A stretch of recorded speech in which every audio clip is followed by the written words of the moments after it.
కూటమి ప్రభుత్వం వచ్చి 2 సంవత్సరాలు సంపూర్ణంగా సంక్షేమ అభివృద్ధి రాష్ట్రాన్ని అభివృద్ధి బాటలో నడిపిస్తూ ఈరోజు ఆంధ్ర రాష్ట్ర ప్రజలందరూ కూడా సంతోషంగా ఈరోజు సంబరాలు జరుపుకుంటున్నారు. అయితే ఇక వైసీపీ పార్టీ నాయకులు మాత్రం వాళ్ళ యొక్క ఆ సంతోషాన్ని తట్టుకోలేక ఈర్ష్యతో మాట్లాడటం అనేది ఆశీస్పదంగా ఉంది. నిన్నటి రోజున మన రోడ్డు నియోజకవర్గంలో వైసీపీ నాయకులు, మహిళా నాయకురాలు కూటమి ప్రభుత్వం గురించి మాట్లాడడం జరిగింది. అలాగే మన శ్రీధర్ రెడ్డి గారు, ఎమ్మెల్యే శ్రీధర్ రెడ్డి గారిని ఇనాగ్రేట్ చేస్తూ మాట్లాడడం జరిగింది. ఈరోజు నెల్లూరు రూరల్లో జరిగినటువంటి అభివృద్ధి సంక్షేమం ఎక్కడ కూడా జరగదు. ఆయన ప్రతిపక్షంలో ఉన్నా అధికారంలో ఉన్నా ఎప్పుడు కూడా కార్యకర్తల కోసం, ప్రజల కోసం నిలబడేటువంటి నాయకులు ఎవరైనా ఉన్నారంటే కోటమిరెడ్డి శ్రీధర్ రెడ్డి గారిని ప్రతి ఒక్కరు కూడా ఈరోజు కంఠాపదంగా చెప్తున్నారు. అయితే ఈరోజు నిన్నటి రోజున వైసీపీ వాళ్ళు అనేక రకాలుగా చంద్రబాబు నాయుడు గారి గురించి, లోకేష్ బాబు గురించి, పవన్ కళ్యాణ్ గారి గురించి, కూటమి ప్రభుత్వాన్ని మాట్లాడడమే కాకుండా ఒక మహిళా నాయకురాలు మహిళల గురించి జగన్ ప్రభుత్వంలో ఏదో చాలా గొప్ప జరిగిపోయింది, కూటమి ప్రభుత్వంలో చంద్రబాబు నాయుడు గారు మహిళలకు ఏం చేయలేదు అనేసి మాట్లాడడం జరిగింది. ఈరోజు ఒకటే తెలియపరుస్తున్నాం, ఏదైనా ఒక మాట మాట్లాడేటప్పుడు నిజాలు తెలుసుకొని మాట్లాడాలి. అంతే తప్ప నా పార్టీయే గొప్పని మాట్లాడుకుంటే సమాజం ఒప్పుకోదు, వాళ్ళ సైడ్ కూడా ఉంటారు పార్టీకి సంబంధించి మాట్లాడేవాళ్ళు. మేము ఈరోజు ఒకటి జరుగుతున్న వైసీపీ ప్రభుత్వం వెళ్ళిపోతూ అనుకున్నటువంటి గొడవ పార్టీ మరి ఆయన అధికారం కూడా రానప్పుడు జగన్మోహన్ రెడ్డి గారికి వాళ్ళ బాబాయి గుండుపోటుతో చనిపోయారు అన్నారు.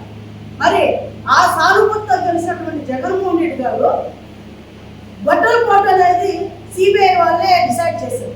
మరి మీరు అధికారంలోకి వచ్చి 5 సంవత్సరాలు ముఖ్యమంత్రిగా ఉండి మీరు మీ బాబాయిని గొడ్డల పోటుతో చంపినటువంటి వాళ్ళని ఎందుకు మీరు శిక్షించలేదని మేము అడుగుతున్నాం.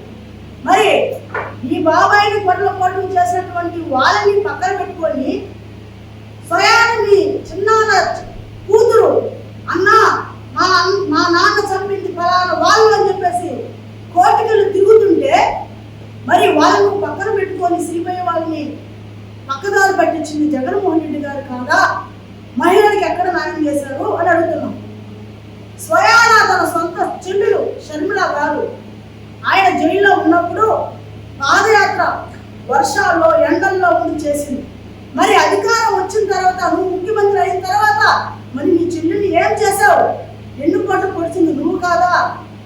చెల్లిని ఈరోజు ఆంధ్ర రాష్ట్రంలో లేకుండా హైదరాబాద్లోనూ ఎక్కడో ఉండేటట్టు చేసింది మీరు కాదా? మరి ఇంట్లో ఉన్న తల్లి చెల్లిగా మీరు ప్రేమ చూపించినటువంటి వారు, రక్షణ కల్పించినటువంటి వారు వైసీపీ ప్రభుత్వంలో 5 ఏళ్ల పాటు ఎలా జరిగిందని మీరు మాట్లాడుతారో మహిళా నాయకులను అడుగుతున్నాం. ఈరోజు వైసీపీ ప్రభుత్వంలో అనేకమైనటువంటి దాడులు, అత్యాచారాలు మహిళలపైన అనేకమైనటువంటి జరిగాయి. ఏ రోజైనా ముఖ్యమంత్రి జగన్మోహన్ రెడ్డి గారు వాటిని ఖండించారా? స్వయాన జగన్మోహన్ రెడ్డి గారి నియోజకవర్గంలో ఒక ఎస్సీ మహిళ దళిత నాగమ్మ అత్యాచారం చేసి చంపేస్తే కనీసం పరామర్శించారా? అంటే అధికారంలో ఉన్నప్పుడే పరామర్శలు ఉండవు. ఓట్ల కోసం మాత్రం గోదావరి యాత్ర మీ జగన్మోహన్ రెడ్డి గారికి కావాలి. ఇది గమనించారు ప్రజలు. ఈరోజు అసెంబ్లీలో నిండు శాసనసభలో చంద్రబాబు నాయుడు గారి యొక్క సత్యమాన్ని అసభ్యకరంగా మాట్లాడితే మరి మీ జగన్మోహన్ రెడ్డి గారు ఏం మాట్లాడారు?